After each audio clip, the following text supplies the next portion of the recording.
The reason why we're taking the 40 millimeters out of the strut tube is because the dampers I'm running are going to be significantly shorter. As you can see, the OEM dampers on the right hand side and the 45-way adjustable Tokiko HTS dampers on the left.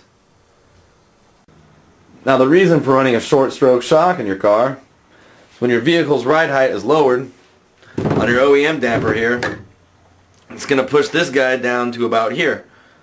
So as you see, that's 2 inches of travel, which is not good. That will lead you to bottoming out this guy, which ultimately blows it up, which leads to a really, really bumpy ride and an uncontrollable ride.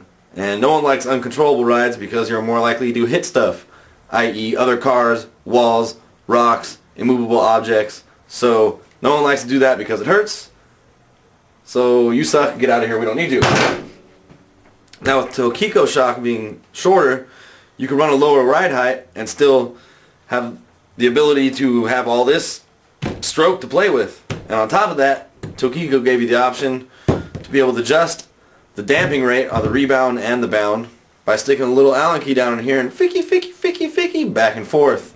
So choice is obvious. It's just up to you to make it. We're going with Tokiko's. Now that we have the strut tubes cut with 40 millimeters taken out of them, it's time to weld them back together. I'm going to be doing so by placing them in this nifty little cradle that I made out of angle iron. This way the two parts stay true to each other, so when it comes time to slide the damper in there, it slides right in with no problems. Now I'm going to be welding this using the gas tungsten arc welding process because, well, it just looks cool and that's what all the cool kids are doing, so I might as well jump on the bandwagon. And I'm going to be using ER70S-2 filler wire with my machine set at about 115 amps. Now these strut tubes are .125 thick, which is 1/8 of an inch, so I don't think I'll need all of that, but it's always nice to have that little extra punch.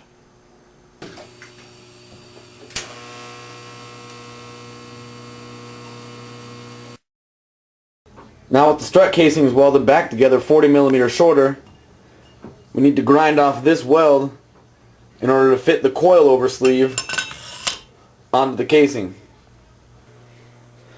Now I'll be grinding those welds off with the flapper wheel on my hand grinder. And remember to wear your safety glasses and protective gear as always.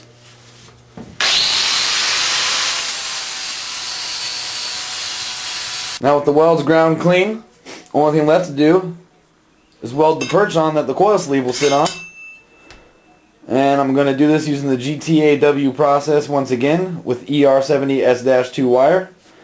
And I'll be running a fillet weld along the bottom of this.